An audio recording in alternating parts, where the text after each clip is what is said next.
Assalamualaikum warahmatullahi wabarakatuh. Halo semuanya, perkenalkan nama saya Zafira Ismail Lubis dengan NIM 2305102129. Kali ini saya akan menjelaskan langkah-langkah dasar untuk membuat folder baru dan menulis program C# dalam terminal Linux Ubuntu.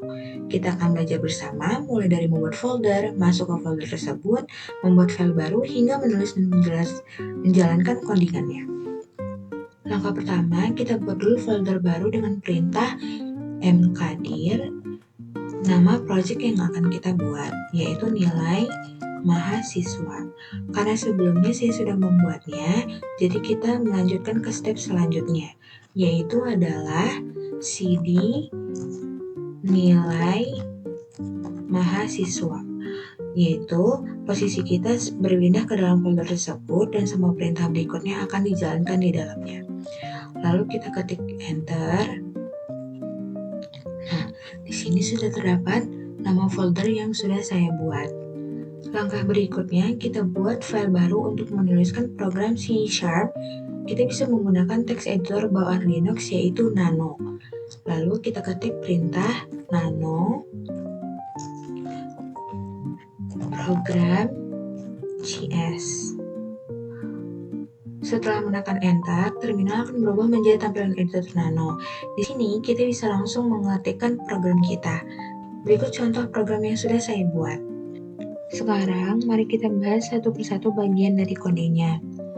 Di baris pertama ini kita membuat using system. Bagian ini digunakan untuk mengimpor library bawaan C# supaya kita bisa menggunakan perintah seperti console writeline dan console readline. Selanjutnya, kita punya namespace nilai mahasiswa, class program, dan static void main. Jadi, namespace ini digunakan untuk memberi nama ruang program kita. Di sini namanya nilai mahasiswa. Lalu, kelas program ini adalah wadah utama semua kode. Lalu, static void main ini adalah fungsi utama yang pertama kali dijalankan ketika program dimulai. Setelah itu, kita ada console write, sistem informasi penginputan nilai mahasiswa.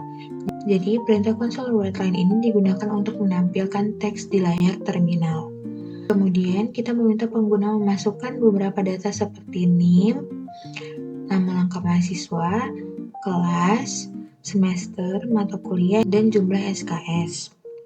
Contohnya, console write, masukkan NIM mahasiswa, string NIM sama dengan console writeline. Perintah console writeline ini digunakan untuk membaca input dari keyboard dan menyimpannya ke dalam variabel. Dalam hal ini, variabel NIM. Selanjutnya, program meminta kita memasukkan nilai mahasiswa seperti nilai kehadiran, nilai etika, nilai tugas, nilai kuis, nilai UTS, dan nilai UAS. Semua nilai ini dimasukkan menggunakan kode seperti console write, masukkan nilai kehadiran, double hadir, double parse, console readline. Di sini, double parse ini berfungsi untuk mengubah input teks menjadi angka desimal, supaya bisa dihitung nantinya.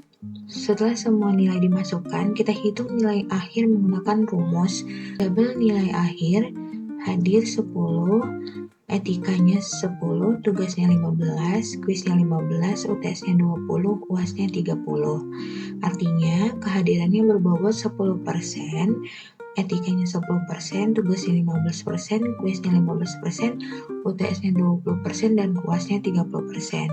Semua bobot ini dijumlahkan untuk menghasilkan nilai akhir mahasiswa. Setelah menghitung nilai akhir, program meminta kita memasukkan jalur mahasiswa. Console write, masukkan jalur, masuk mahasiswa SNBP, SNBT maupun mandiri, string jalur sama dengan console readline to upper. Jadi perintah to upper ini akan mengubah semua huruf menjadi kapital, supaya input tetap konsisten walau pengguna mengetik huruf kecil. Kemudian, program memanggil fungsi string nilai huruf sama dengan hitung nilai huruf jalur nilai akhir. Fungsi inilah yang akan menentukan nilai huruf A, B, C, atau D berdasarkan jalur masuk dan nilai akhir.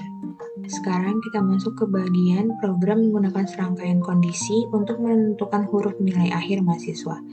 Jadi, jika jalur mahasiswa masuk adalah SNBP, maka nilai A diberikan untuk mahasiswa dengan nilai 90 ke atas, dan B plus untuk 85 ke atas, dan seterusnya. Lalu jika SNBT, maka aturnya sedikit berbeda. Pada jalur ini, mahasiswa bisa dapat nilai A mulai dari 85, sedangkan untuk jalur mandiri, standar nilainya lebih fleksibel.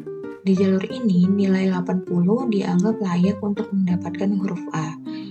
Dan terakhir, jika pengguna salah mengetik jalur masuk, maka program akan menampilkan jalur tidak valid. Bagian ini digunakan untuk menangani input yang salah agar program tetap berjalan dengan aman. Lalu, setelah selesai mengetik codingannya, kita perlu menyimpan file tersebut.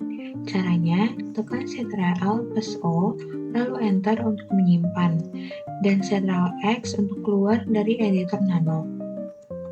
Lalu setelah itu kita mengetik perintah mcs program cs. Jadi, perintah mcs ini merupakan singkatan dari Mono C# compiler, yaitu sebuah compiler yang digunakan untuk mengubah file kode C# menjadi file executable atau file yang bisa dijalankan oleh komputer. Jadi, ketika saya mengetik mcs program cs, artinya saya sedang meminta sistem untuk mengompilasi file bernama program cs dan menghasilkan sebuah file baru bernama program exe. Setelah itu kita ketik enter. Setelah itu kita mengetik perintah mono program exe. Jadi file program exe inilah yang nantinya dapat dijalankan untuk melihat hasil dari kode yang sudah kita tulis tadi. Lalu kita ketik enter.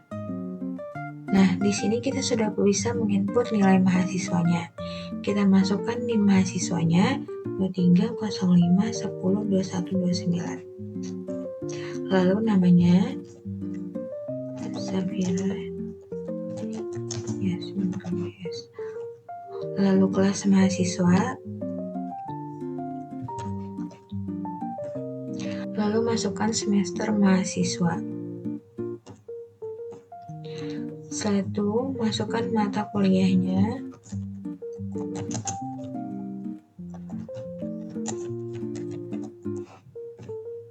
Lalu jumlah SKS. Dan di sini kita menginput data nilai mahasiswa. Jadi nilai kehadirannya itu adalah 90. Nilai etikanya 90. Lalu nilai tugasnya 85, nilai kuisnya 45, nilai UTS 90, nilai UAS 90. Setelah itu kita memasukkan jalur masuk mahasiswa seperti SNBP, SNBT, ataupun Mandiri.